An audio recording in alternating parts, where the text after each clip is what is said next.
کیا آپ نے کبھی سوچا ہے کہ اس دنیا میں ایک ایسا بادشاہ بھی گزرا تھا جس کے سامنے جنات جھکتے تھے، ہوائیں رک جاتی تھیں اور پرندے فوج بن کر اڑتے تھے؟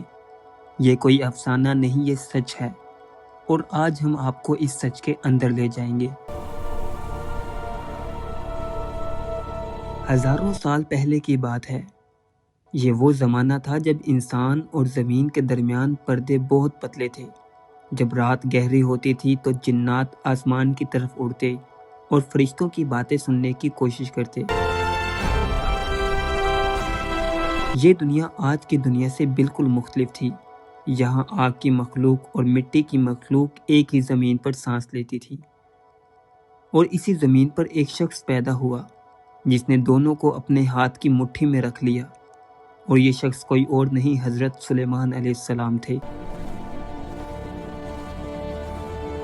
حضرت سلیمان علیہ السلام داؤد علیہ السلام کے بیٹے، اللہ کے نبی اور ایک ایسے بادشاہ تھے جن کی سلطنت کا کوئی ثانی نہیں تھا۔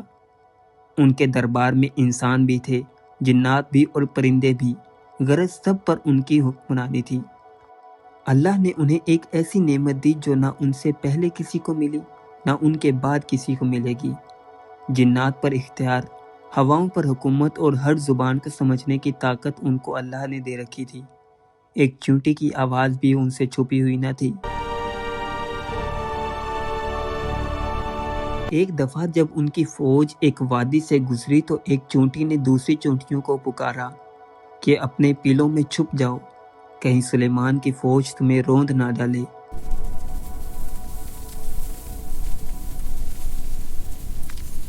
اور حضرت سلیمان علیہ السلام نے یہ بات سن لی اور مسکرا دیے۔ ناظرین، جنات وہ مخلوق ہیں جو ہماری نظروں سے اوجھل رہتی ہیں۔ یہ آگ سے بنی ہوئی ہیں، لیکن ہماری نظریں انہیں نہیں دیکھ سکتی، اور یہ طاقت میں انسان سے کئی گنا زیادہ ہیں۔ حتیٰ کہ یہ پہاڑ کو ہلا سکتے ہیں، سمندر کو عبور کر سکتے ہیں اور لمحوں میں ہزاروں میل کا فاصلہ طے کر سکتے ہیں۔ لیکن ان سب طاقتوں کے باوجود وہ حضرت سلیمان علیہ السلام کے سامنے بے بس تھے۔ وہ ان کے حکم پر پتھر تراشتے، محل بناتے، سمندر کی گہرائیوں میں غوطے لگاتے اور قیمتی موتی نکال لاتے۔ ایک بار جنات کے سردار نے کہا، ہم آگ سے بنے ہیں اور تم مٹی سے، پھر بھی ہم تمہارے سامنے جھکے ہوئے ہیں۔ جواب صرف ایک جملے میں آیا، جس کا ترجمہ تھا، کیونکہ اللہ نے چاہا ہے، اور اللہ کی چاہت کے آگے آگ بھی سرد پڑ جاتی ہے۔ دوستو، آج کے جدید دور میں بچے سپر مین کو دیکھتے ہیں اور چاہتے ہیں کہ کاش ہم بھی اڑ سکتے، لیکن سپر مین تو صرف ایک فرضی کردار ہے جو قلم سے لکھا ہوا ہے اور اسٹوڈیو سے تیار کیا گیا ہے۔ حقیقت میں وہ طاقت جو ہوا پر سوار ہوتی تھی، جو ایک لمحے میں ہزاروں میل کا سفر طے کرتی تھی، جو آگ کی مخلوق کو بھی قابو کر لیتی تھی، وہ طاقت صرف حضرت سلیمان علیہ السلام کے پاس تھی۔ یہ نہ کوئی نقلی اسٹوڈیو تھا اور نہ ہی کوئی فرضی کردار، یہ حقیقت اور سچائی تھی جس سے اللہ تعالیٰ نے حضرت سلیمان علیہ السلام کو نوازا تھا۔ اور ان کی سب سے بڑی طاقت یہ نہیں تھی کہ وہ ہوا پر اڑتے تھے، ان کی سب سے بڑی طاقت یہ تھی کہ وہ اللہ کے آگے سجدے میں گر جاتے تھے۔ کہا جاتا ہے کہ ان کے پاس اللہ کی طرف سے عطا کردہ ایک انگوٹھی تھی جس کو ہر وقت وہ اپنی انگلی میں پہنے ہوئے رہتے۔ اسی انگوٹھی کے ذریعے وہ جنات کو قابو میں رکھتے، ان پر حکم چلاتے، اور کوئی بھی سرکش جن ان کے خلاف سر نہیں اٹھا سکتا تھا۔ لیکن ایک دن اچانک وہ انگوٹھی غائب ہو گئی، دربار میں سناٹا چھا گیا، جنات کی آنکھوں میں چمک آئی، ہوا میں ایک خوف کی لہر دوڑ گئی۔ تب یہ سوال پیدا ہوا کہ کیا اب وہ طاقت چلی گئی ہے؟ کیا حضرت سلیمان علیہ السلام کا دور ختم ہو گیا ہے؟ اور یہیں سے شروع ہوئی ان کی سب سے بڑی آزمائش۔ ناظرین، وہ رات بہت بھاری تھی، تخت خالی تھا، دربار خاموش تھا، لیکن حضرت سلیمان علیہ السلام ان سب چیزوں سے بے نیاز تھے۔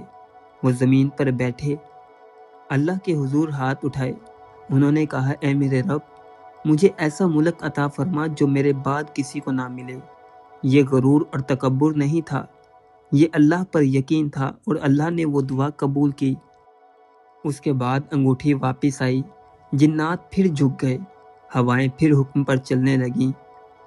لیکن سب سے اہم بات یہ تھی کہ حضرت سلیمان علیہ السلام کا دل ایک لمحے کے لیے بھی نہیں ٹوٹا تھا۔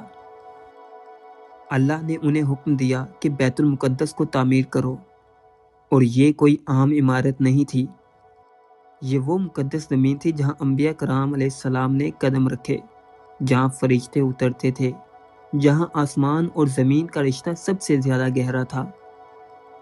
ہزاروں جنات پتھر کاٹ رہے تھے، سمندر سے موتی اور قیمتی پتھر نکال رہے تھے، بلند مینار کھڑے کر رہے تھے، اور وہ عمارت جو انسانی طاقت سے ممکن نہ تھی، حضرت سلیمان علیہ السلام کے حکم اور جنات کی طاقت سے تعمیر ہو گئی۔ آج بھی جب بیت المقدس کا نام آتا ہے تو تاریخ میں حضرت سلیمان علیہ السلام کا نام زندہ ہو جاتا ہے۔ ناظرین، پھر وہ دن آیا جو کسی نے سوچا بھی نہیں تھا۔ حضرت سلیمان علیہ السلام اپنے عصے پر ٹیک لگائے کھڑے تھے، اور اسی حال میں اللہ نے ان کی روح قبض کر لی۔ وہ کھڑے رہے، جنات کام کرتے رہے، کسی کو خبر تک نہ ہوئی کہ حضرت سلیمان علیہ السلام اس دنیا فانی سے کوچ کر گئے ہیں۔